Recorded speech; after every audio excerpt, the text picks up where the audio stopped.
भगवान जल्दी किसको मिलते हैं? भगवान जल्दी किसको मिलते हैं?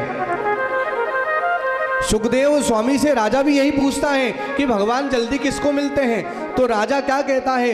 राजा कहता है कि भगवान उसी को जल्दी मिलते होंगे गुरुदेव जो दिन में 5 बार सपड़े, मतलब 5 बार नहाए, जो 5 बार स्नान करे, उसे मिलते होंगे। तो सुखदेव स्वामी कहते हैं कि राजन, यदि 5 बार स्नान करने से यदि वो परमपिता परमेश्वर मिलता होता ना, तो ये जो निषाद थे ना, ये जो कोल भील थे, ये तो जाड़े के 4 महीने नहाते ही नहीं थे। फिर भी राघवेंद्र सरकार ने जाकर के उनको अपने गले से लगाया कि नहीं लगाया? और उन्होंने तो राघव से स्पष्ट तौर से कह दिया था कि अस हमार प्रभु बड़ सेवकाई और लेहना बासन बसन चुराई, हमसे नहीं बने। फिर भी उस परमपिता परमेश्वर ने निषाद राज गुह को गले लगा करके अपना मित्र बनाया। भगवान मिले कि नहीं मिले? मिले। तो राजा क्या कहता है? राजा कहता है कि गुरुदेव फिर भगवान उसी को जल्दी मिलते होंगे जो आयु में बड़ा हो, बुजुर्ग हो। अरे राजन, भगवान आयु भी नहीं देखता। यदि भगवान आयु देखता होता तो ध्रुव जी की क्या उम्र थी? 5 वर्ष का नन्हा सा ध्रुव, उसको परमात्मा मिले कि नहीं मिले?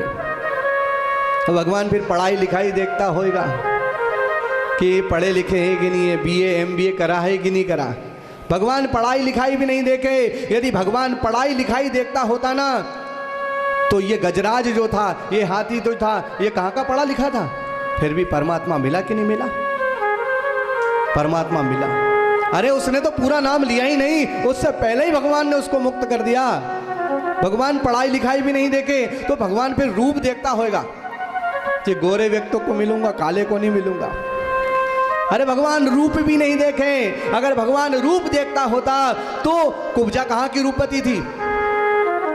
कुब्जा जो थी ना, कुरूपणी थी। फिर भी परमात्मा ने उसको अपनी पटरानी बनाया कि नहीं बनाया? भगवान रूप भी नहीं देखे तो भगवान फिर धन देखता होगा कि बड़े जो जिनके पास में खूब करोड़पति होगा उनको मिलूंगा। भगवान धन भी नहीं देखे। अगर धन देखता होता तो सुदामा को अपना मित्र नहीं बनाता कभी भी। तो भगवान फिर जाति देखता होगा जरूर कि उच्च वर्ण का है, ब्राह्मण वर्ण का है, क्षत्रिय वर्ण का है, उसी को मिलूंगा और किसी को नहीं। भगवान जाति भी नहीं देखे। यदि भगवान जाति देखता होता तो विदुर जी के घर जाकर के केले के छिलके नहीं खाता। विदुर जी के घर केले के छिलके खाए। राजा कहता है ये प्रसंग आप मुझे सुनाओ कि विदुर जी के घर जाकर के,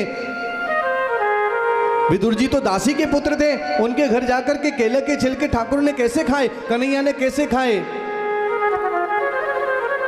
तो सुखदेव जी कहते हैं, वर्णन करते हैं कि हे राजन,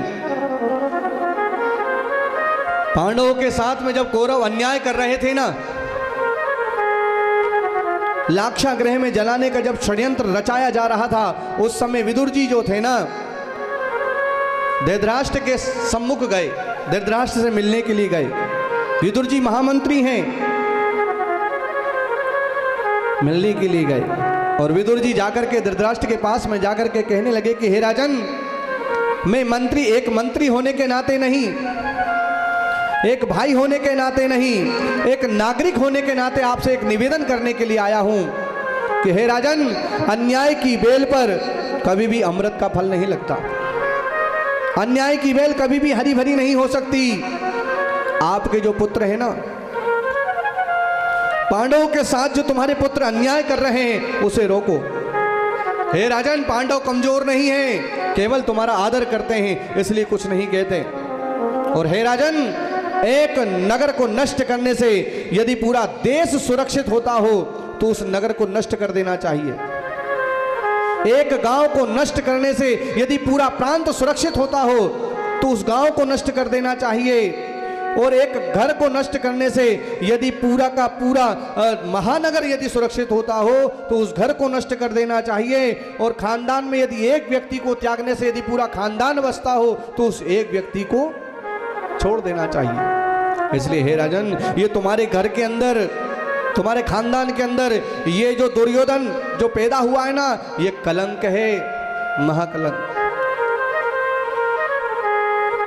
ये कलंक पैदा हुआ है तुम्हारे घर में, तुम्हारे परिवार को विनाश की कगार पर ले जाकर के खड़ा कर देगा। हे राजन, मैं आपसे निवेदन करने आया हूं, आपकी बाहर की आंखें तो वैसे ही नहीं है और अंदर की जो विवेक की जो आंखें हैं उसको आपके साले साहब शकुनी ने वैसे ही फोड़ दिया पहले ही। इसलिए हे राजन, दुर्योधन की बात मत मानो, पांडवों को लाक्षागृह में जलने से बचाओ।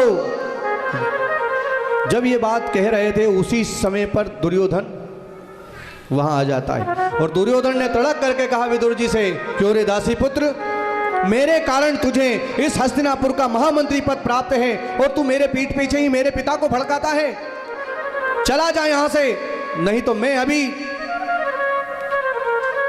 विदुर कहता है कि बेटा, तेरा मन दुखाने का मेरा कोई मंतव्य नहीं था, फिर भी अगर तू कहता है तो मैं चला जाता हूं। मंत्री पद त्याग करके विदुर जी चले गए। कहते हैं विदुर और विदुरानी कहते हैं जब मंत्री पद त्याग दिया ना तो उसको त्याग करके कहते हैं जंगल में जाकर के, जहां कदली के वृक्ष लगे हुए थे, वहां जाकर के पर्णकुटी बना करके रहने लगे विदुर और विदुरानी। 12 वर्षों तक जिन्होंने अन्न नहीं खाया, केवल फल खा करके भगवान का भजन करते हैं। ओम नमो भगवते वासुदेवाय, जैसे इसका भजन करते हैं कौन? विदुर और विदुरानी दोनों। कहते हैं 12 वर्षों तक जिन्होंने अन्न नहीं खाया, कहते हैं 12 वर्षों के बाद जब भगवान श्री कृष्ण शांति दूत बन करके आए ना, तो विदुर जी को पता चला। विदुर जी जाकर के विदुरानी से कहा कि देवी जानती हो आज हस्तिनापुर और इंद्रप्रस्थ कैसे सज रहे हैं? क्यों सज रहे हैं नाथ? इसलिए सज रहे हैं क्योंकि आज मेरा द्वारिकाधीश शांति दूत बन करके आ रहा है। मैं जरा जाकर के देखता हूं कि पांडवों के भाग्य का क्या निर्णय हुआ। कहते हैं विदुर जी गए हैं उसी सभा के अंदर। विदुर जी को महामंत्री पद तो है नहीं। कहते हैं उस सभा के अंदर धृतराष्ट्र राजा, उनकी सभा, उसमें भीष्म पितामह, द्रोणाचार्य, कृपाचार्य, अंगराज, कर्ण, दुर्योधन, दुशासन और बड़े बड़े वीर अतिरथी महारथी बैठे हुए हैं, परंतु एक जो सिंहासन था वो खाली था। वो किसका? विदुर जी का सिंहासन था, वो खाली था। भगवान श्री कृष्ण जब सभा में पहुंचे तो सभा में जाकर के दुर्योधन से कहा कि हे दुर्योधन, मैंने तुम्हें दुर्योधन नहीं कहा है, मैंने तुम्हें सुयोधन कहा है। मैं ये पूछना चाहता हूं तुमसे कि पांडव तुम्हारे भाई है कि नहीं है? तो कि हाँ बिल्कुल हैं। तुम्हारे खास काका के बेटे हैं कि नहीं है? कि हाँ है बिल्कुल। तो तुम्हारे भाई हुए कि नहीं? कि हाँ बिल्कुल हुए। तो क्या आधे राज्य के अधिकारी हुए कि नहीं? कि बिल्कुल नहीं हुए। क्यों नहीं हुए? दुर्योधन, यदि नैतिक पद्धति से यदि देखा जाए तो उन पांचों पांडवों को आधा राज्य मिलना ही चाहिए, लेकिन यदि तू आधा राज्य नहीं देना चाहता तो मत दे। मैं तुझसे कहता हूं, तू उन 5 पांडवों के लिए सिर्फ मैं 5 गांव मांग रहा हूं, तू 5 गांव दे दे, मैं उन 5 पांडवों को 5 गांव से संतुष्ट करने का प्रयास करूंगा। दुर्योधन उसी समय पर तड़क करके बोलता है कि क्या कहते हो कन्हैया? अरे कन्हैया, सुई की नोक के बराबर भूमि भी मैं उन पांडवों को बिना युद्ध के नहीं दूंगा। दुर्योधन से कहते हैं कन्हैया, अरे दुर्योधन, तूने अभी ये युद्ध जो है ना नानी जी से किस्से कहानियों में सुना होगा।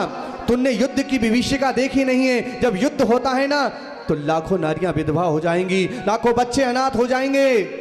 और एक शांति दूत से कैसी बात करना चाहिए, इतना भी सहूर नहीं है। जब कृष्ण भगवान जब तड़क करके बोले हैं तो कहते हैं उसी समय पर धृतराष्ट्र ने दुर्योधन का हाथ दबा दिया और कहने लगा कि मूर्ख, बोलना भी नहीं आता। दुर्योधन हाथ जोड़ करके कहता है कन्हैया, क्षमा चाहता हूं, आप तो मेरे स्वभाव से परिचित हैं। ये राजकाज की बातें तो होती रहेंगी, पहले भोजन तो कर लो मेरे घर। मेरी माँ गांधारी ने आपके लिए 56 भोग बनाए हैं। तो दुर्योधन से भगवान श्री कृष्ण कहते हैं कि दुर्योधन, भोजन 2 परिस्थिति में किया जाता है। 2 परिस्थिति में भोजन किया जाता है। एक तो खाने वाले के पेट में भूख हो और दूसरा खिलाने वाले का भाव शुद्ध हो। देख, मेरे पेट में भूख नहीं है और तेरे खिलाने का भाव नहीं है, मेरा खिलाने का भाव नहीं है। ये कैसे कह सकते हो कि मेरा खिलाने का भाव नहीं है? अगर तेरा खिलाने का भाव होता तो तू मेरी बात पहले ही मान लेता। और वैसे भी मेरे तेरे यहाँ का भोजन आज कर ही नहीं सकता। क्यों? क्योंकि मेरे लिए तो निमंत्रण पहले ही आ गया। किसके यहाँ से आया? कि विदुर जी के घर से आ गया। विदुर जी सभा में खड़े, विदुर जी के मैंने कब इनको निमंत्रण दे दिया भोजन का? विदुर जी को कुछ भी सूझ नहीं पड़ी। विदुर जी ने कहा इस कन्हैया का कोई भरोसा नहीं, कब आ जाए, कोई भरोसा नहीं। विदुर जी तो वहां से सभा छोड़ करके गए, गोप ग्वालों की बजरिया में जाकर के कहीं से खोए के लड्डू, कहीं से माखन, कहीं से मिश्री खरीद रहे हैं। और इधर कन्हैया जो था ना, कन्हैया कहता है सीधी विदुरानी जी के द्वार पर, विदुरानी जी के द्वार पर गया। विदुरानी जी स्नान कर रही थी उस समय। आज वो परमपिता परमेश्वर जिसके आदि मध्य अंत का पता नहीं, वो परब्रह्म, वो परमेश्वर, वो जगत पिता आज विदुरानी जी के घर के पावने बने।